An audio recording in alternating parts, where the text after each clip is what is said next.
Hello, everyone. I'm Michael VanDervort. I am one of the co-hosts of the Left of Boom show, and I'm here with my other co-host, Phil Wilson, who has a lot of other roles at LRI Consulting Services. And we're getting ready to start a new series. We had done a series a few months ago on collective bargaining and preparing for that, and we're going to do another series today based around the next 52 weeks. And to get us started, I'm going to kick it off to Phil and let him explain what the next 52 weeks is and why he wrote the book about the next 52 weeks. Phil, welcome back.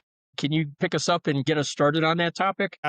The 52 weeks, the idea of the 52 weeks and the consulting behind the next 52 weeks came basically when I very first moved back to Oklahoma to go into the family consulting business. And I was really passionate about being proactive and trying to create positive workplaces. So even though we're involved in a lot of union campaigns, I always from the very beginning was kind of like, what can we do to prevent these things from happening in the first place? And so I designed a program of just different things that I had seen work and things that I wanted other clients to try in their own workplaces to create a work environment where unions basically weren't necessary. And so the title of sort of that whole series of different interventions is something we call the next 52 weeks. And the reason you call it the next 52 weeks is that if you win a union election, there's a 1-year bar on having any other elections with that same group of workers. And so you have this 1-year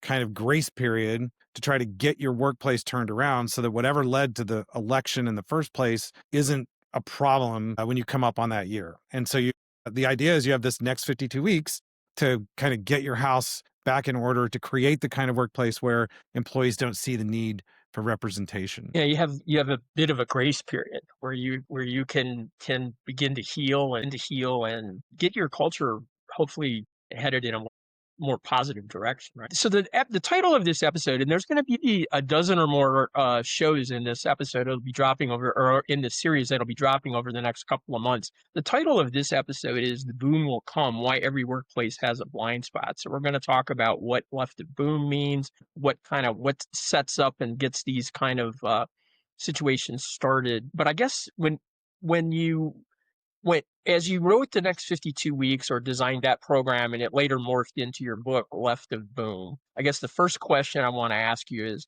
when you wrote the next 52 weeks, why did you start with the idea that the boom will come? Yeah. Well, Left of Boom and that whole idea came later. So it literally started, I've got like, this is the OG, the next 52 weeks The binder. 500-page 3-ring binder. Right. It wasn't even a book. There was a bunch of pages in it. And this one was actually modeled a little history of our company, but we sold a lot of videos back in those days. And the video preview package came in a binder that looked like this. It was a blue binder. And so when we started the next 52 weeks, I just decided we would just build on what was already working there. And so we built this new binder for kind of proactive work. And so we would send this binder out to folks, and inside the binder was a bunch of different ideas about things that you can do to create a positive workplace. And then that ended up becoming the book, The Next 52 Weeks. And in the book, I describe a lot of the ideas that were in this binder, but then I build on them. And I also talked about some client experiences that I'd had using the program. And so that became like the Next 52 Weeks book. And so that was the program for a number of years. So this would have been in kind of like the late 90s and into kind of the mid 2000s. Then went into the conflicts in Iraq and Afghanistan. And that was where this left of boom idea came up. The whole idea of Next 52 Weeks is getting proactive, right? It's trying to prevent problems before they grow into large enough problems that employees would want to organize a union around them. As I'm fond of saying, nobody wakes up in the morning saying that the only thing missing from their life is they're not a Teamster, right? Like they choose a union as a solution to a problem. So, as an employer, if you don't want to have a union, then you need to be solving those problems yourself and help with your employees to make sure that they don't ever have anything going on where they feel a need for pay somebody to represent them. So in that Afghanistan and Iraq conflict, the Army came up with this idea of left of boom. And the idea of left of boom, as I talk about in the Left of Boom book, is that when you have a boom event, like an explosion of a improvised explosive device, or in terms of a company, a boom event like a union organizing campaign, there's a bunch of things that have to, go wrong before that boom would happen. And the way that the military decided to try to interdict a lot of these IED attacks, their whole plan shifted. They were very reactive for the first several years of that conflict, and so they became way more proactive by really looking at each attack as kind of a crime scene investigation, and then they investigate all the different steps that led to this moment, and that gave them way more leverage to try to intervene before a bomb could ever be made and could ever be placed and could ever be detonated. And I carried that same idea through employee relations, right? Work your way backward from a boom event like a campaign. What are all the things that you need to do to try to prevent the boom event from happening? So this could be a little bit confusing for people because we're going to talk about boom, and the show is called Left of Boom Show. But we also are going to talk about 52 weeks. They're really the same thing. It just kind of morphed into this idea of left of boom. But the 52-week component of it is, what can I do in a year to transform my employee relations environment? And I'm on a little bit of a soliloquy. I'll stop after this, but you don't have to have a union campaign for this stuff to work. Like, left of boom is not just how to avoid union campaigns. That you can do a lot in a year. And so the idea of the next 52 weeks is, if you start today, a year from now, your employee relations environment could be substantially better if you take these steps. And that's what this program is going to be about. Yeah. And I think it's important, going a little bit off the script here, I think it's important to point out that these same activities can actually be done before you ever have a union petition or an election. And it gives you, you're doing the pre-work, you're doing the very proactive early that we call left of boom, going way back to do the proactive stuff that helps avoid these types of events from ever happening in the first place. So the things we're going to talk about in this series are applicable at any point in the process of labor relations, although it's predicated around the idea that you've had a union election and now you need to take some really urgent steps over the next year, right? This stuff works if you're already unionized. Like, just because you have a union doesn't mean you want to have a crappy workplace. Like, a lot of these same principles. Now, in that case, you have to work with your union to maybe implement some of these things, although there's a lot of these things that you don't have to work through the union to do. But whether you're represented or not, whether you are worried about a union campaign or not, these core principles are just good management and good creating a great workplace. Well, that's a great segue to talk about what the core ideas behind a left of boom strategy in business are, and how does it differ from traditional reactive approaches? And then there's a question I want to come back to, but let's jump to that one if you could pick that out. Yeah, well, we like to call ourselves preventionists, right? So like, a preventionist is looking for where are the different places that something could go wrong and trying to prevent that thing from going wrong in the first place. All right. So the core elements, if you think about just like 30,000-foot view, the core elements are, what are we doing to make sure that we identify these potential problems early as we possibly can, right? I like to say, we want to solve the molehills before they become mountains. So a key component then are what are the things that the employer is doing to try to identify issues, identify concerns, like receive suggestions, but what is your cadence and your processes for learning that information, right? That's going to be your starting point. So that's a key component. A key component is, how do we become aware that there's an issue that we can then work toward preventing? So that's number one. A second key component to it, and this is probably even foundational, like, you have to want to do that, right? You have to be a company whose culture is like, we want to create what we call an extraordinary workplace, an EXWP. Like, that is important to us. All right. So if that is the foundation, then you're going to be more likely to look for and respond to those issues. It's kind of human nature to avoid tough conversations and to avoid conflict. And so a next 52 weeks left of boom type workplace doesn't think about employee relations that way. An employee relations issue or a concern or a grievance, if you're in a represented workplace, that is a gift. That is like that's the beginning of solving something. And so that I think that's kind of the mental orientation. Then it's like, what practices and processes do I have to make sure that I am learning that? And then also, like a key component to it is your leaders. So, are your leaders creating that environment where people feel safe and comfortable coming to them with issues? Because you don't want your listening to only be done like in your annual employee survey, like that. That's not enough, It's just not even one data close. point of many, right, that you should Yeah, be looking at. exactly. Like that's not close to enough. So what are you doing to train and encourage and coach your especially first level leaders, because they're the most likely to see things when they're happening. They're the closest to the work, they're the closest to the workforce. So what are you doing to invest in them and build them up so that they can not just tell you, hey, there's this issue that's going on. But ideally, you're building them up so that they can solve those issues. Because that's when it's going to happen the fastest. That's going to really prove that you walk your talk, that like you do want to solve issues early and that you are listening and you are responsive. So those are some of the key things. And then I think we're going to do a whole series of podcasts on all these kind of different interventions. But I would say the other really big thing is to want to be the kind of workplace that's fair, that expectations are clear, that you communicate well, that when you make a mistake, you own up to it. If someone's struggling, you really work hard to try to help coach them up.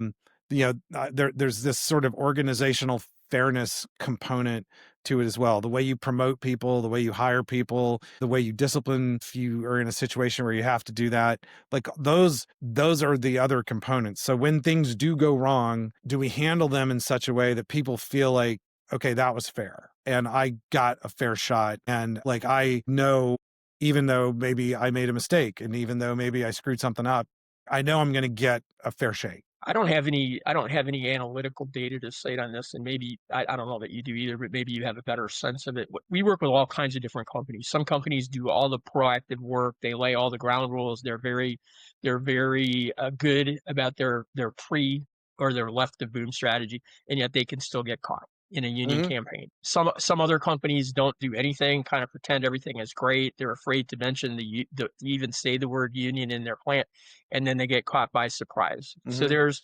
like, I guess the point there is any organization can catch one of these at any time. However, if you're doing some of this pre-work, it will help you be prepared and better ready to respond and perhaps win.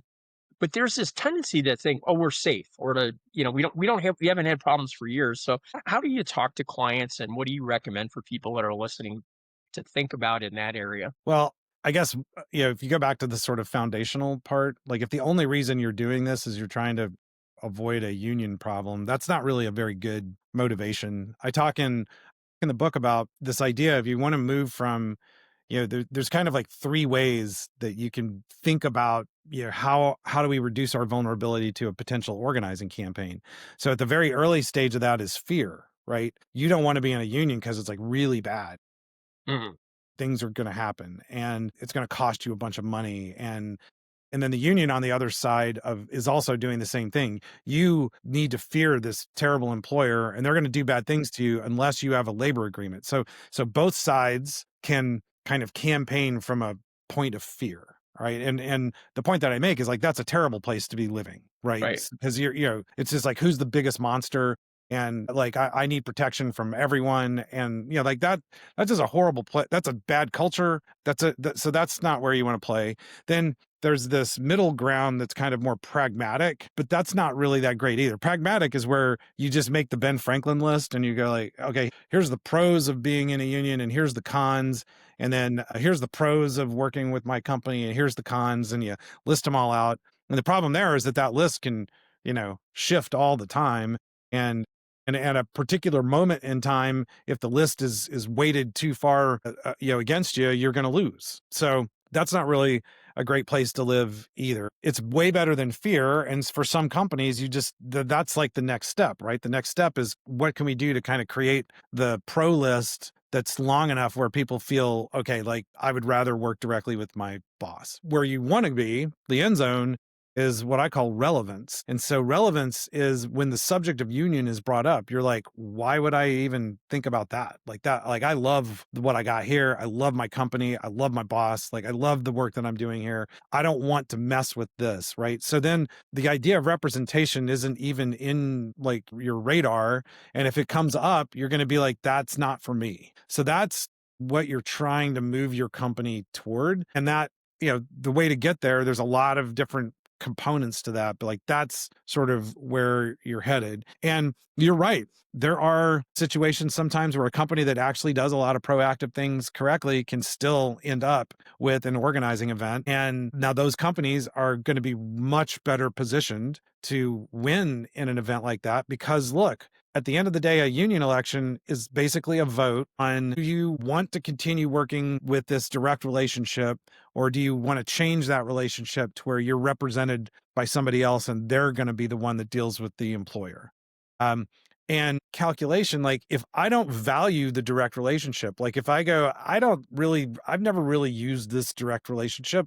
I don't really see what the benefit is to the direct relationship. Then you don't really have a whole lot of fear of losing that direct relationship because it's not valuable to you. Right. So a big part of this for the employer is just what is the value of that direct relationship? And I call it a privilege. So what are you doing to earn the privilege to be able to work directly with this group of employees that you have? And that's all the components of what we try to do in this 52 weeks program. And we're going to go into more depth on those various things in future shows. And the way that's going to be set up is sometimes you and I will be talking, and sometimes you'll be talking with some of the people that we work with, and bring some outside expertise. But let's flip for a second, not really flip, but maybe move to the next thing, which is so wherever you are on the continuum that you described, from kind of like I have no plan to Hmm. I'm very well prepared. There are still things employers should be thinking about. And you mentioned, like your annual survey and other types. So there's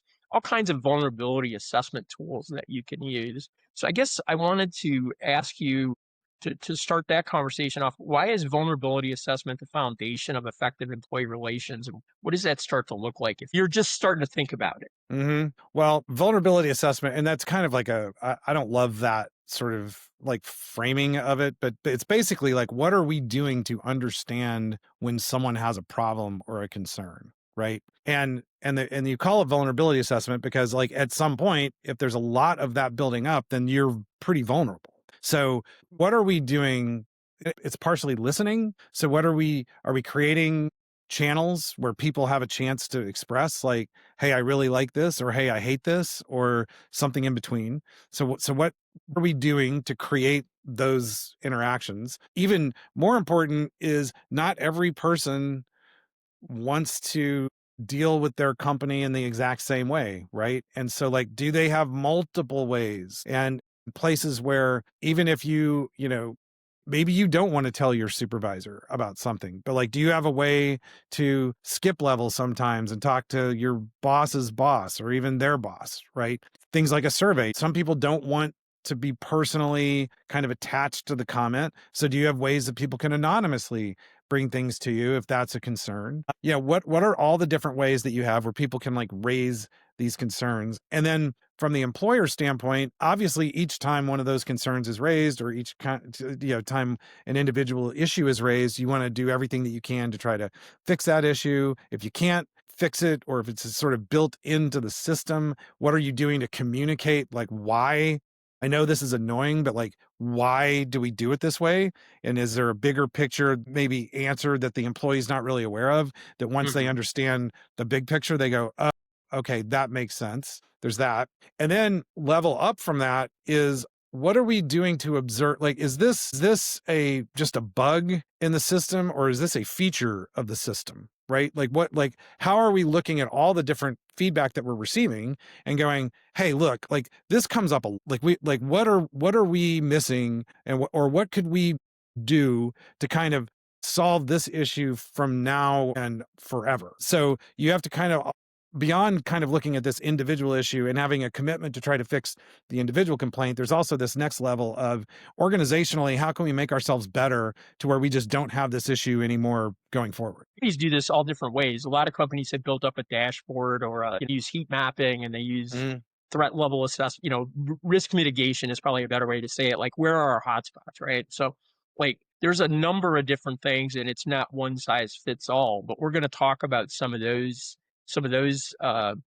ideas in other shows. But can you kind of high level what a dashboard might, some of the components of a dashboard might look like? Yeah, so it's kind of a formalized way of doing what I just was describing. So all of those different inputs that first of all, like, where do we get input from?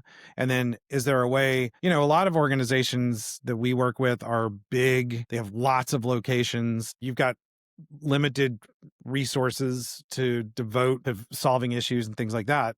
So it's kind of like, well, where do we go first? Where do we pay the closest attention to? And so a heat map is basically a way to roll up all of this listening that you're doing and also looking at performance too, right? So like some of the signs that an employee relations environment, and this could be a leading indicator, but like some of the signs that you have a issue in an employee relations environment are also going to show up as production issues or show up as poor customer service or lack of quality, or High safety. So like turnover.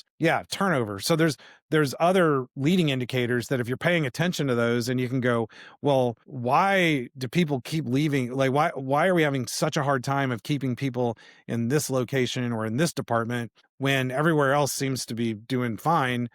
That's really great information, and it's really important to go look and see what's going on over here, and then vice versa. This place, we're kind of struggling in most of these other areas, but like this place is going great. Like, what's happening over there, and what can we do to replicate that across the organization?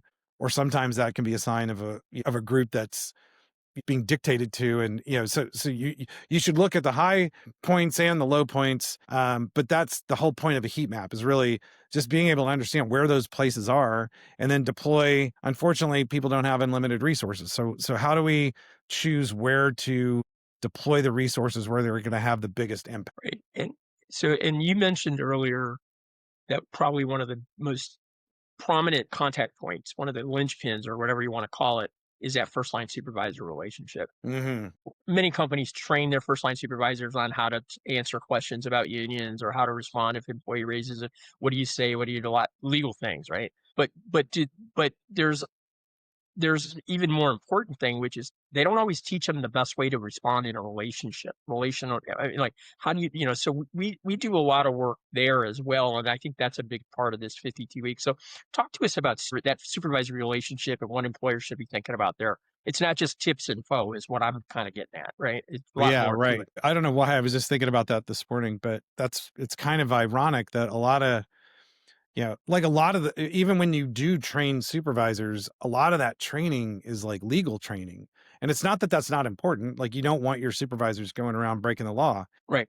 but that's almost such a minor part of their role that, we really kind of overinvest in kind of legal stuff and way underinvest in the relationship stuff. And the relationship stuff is that is the most important part of a first line leader's job, is that relationship. And I've said it, we've been promoting the leadership book for a while, but the sum total of your culture, it's not words on a wall. It's not what you have in your app or your handbook or whatever. Like, the sum total of your culture is, what were my interactions with my first level leader like today? Right. And if those interactions are good, if I know that person's got my back, and that person will help me if I need help, and that person, if I've got a concern, I feel safe running right to them and letting them know. And even if I'm having a bad day, they know me and they understand me, and and they're going to work their tail off to fix whatever it is that I'm concerned about.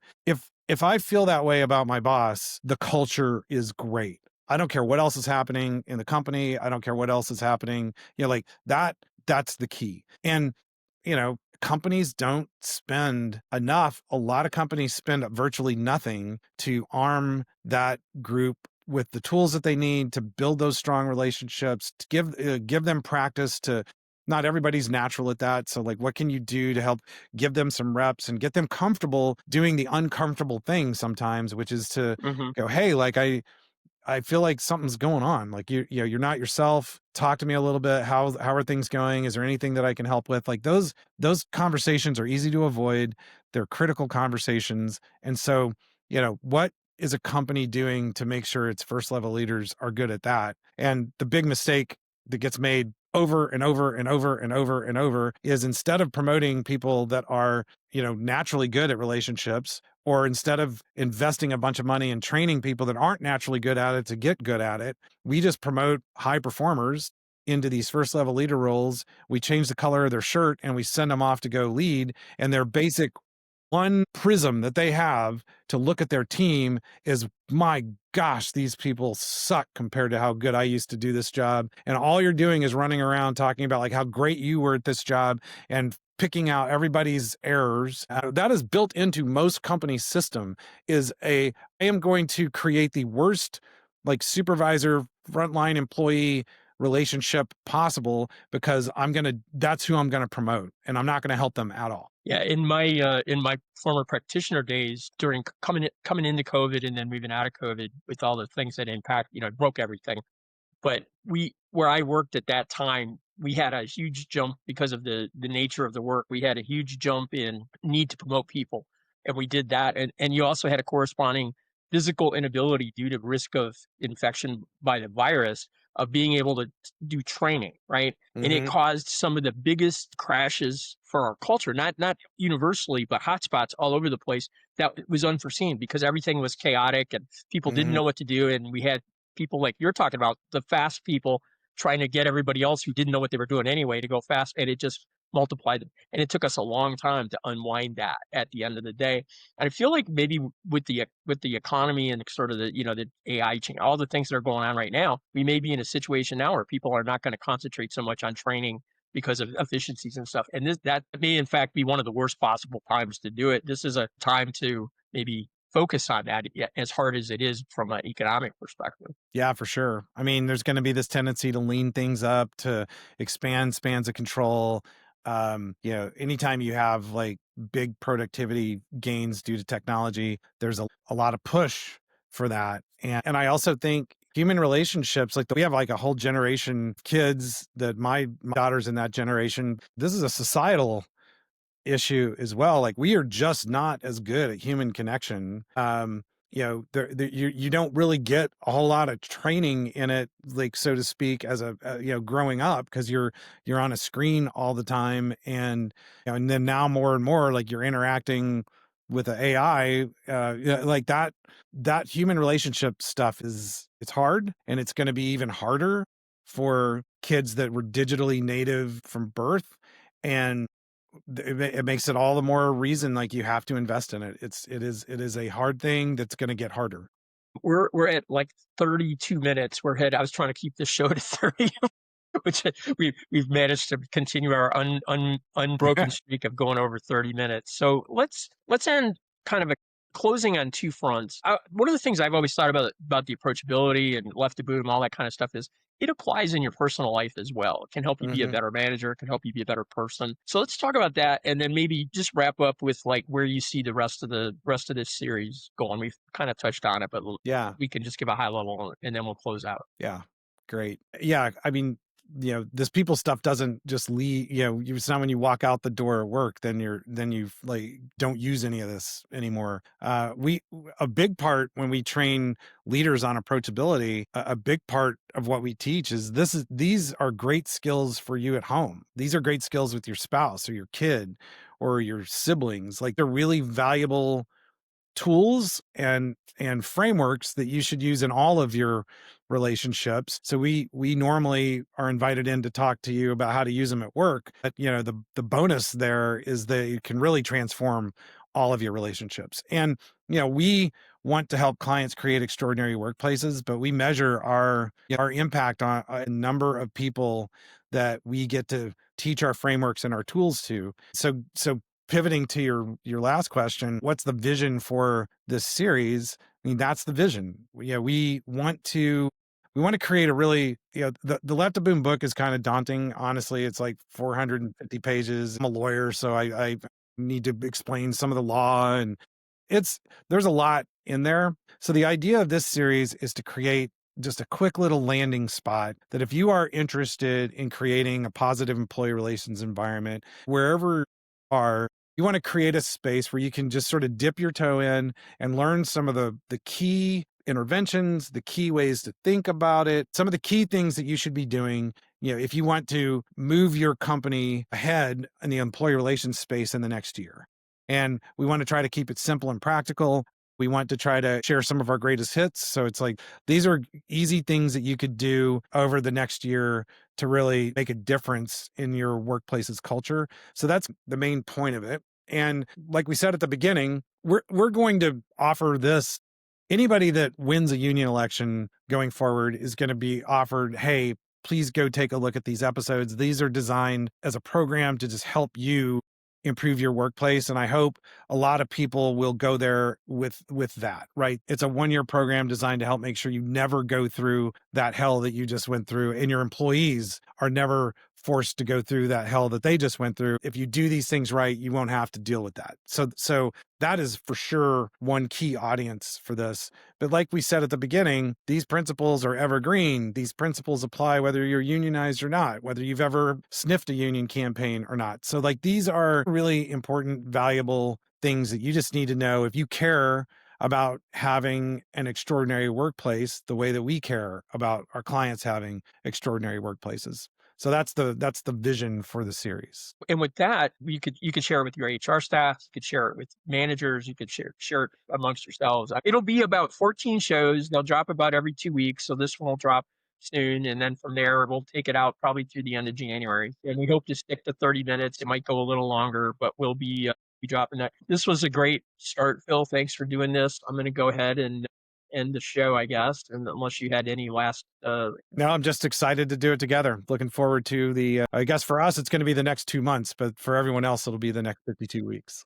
Exactly. And also, we'll introduce our expert guests as we go along. Look forward to having them involved as well. Thanks, Yeah. Phil. Take Yep. care. Thanks, Michael.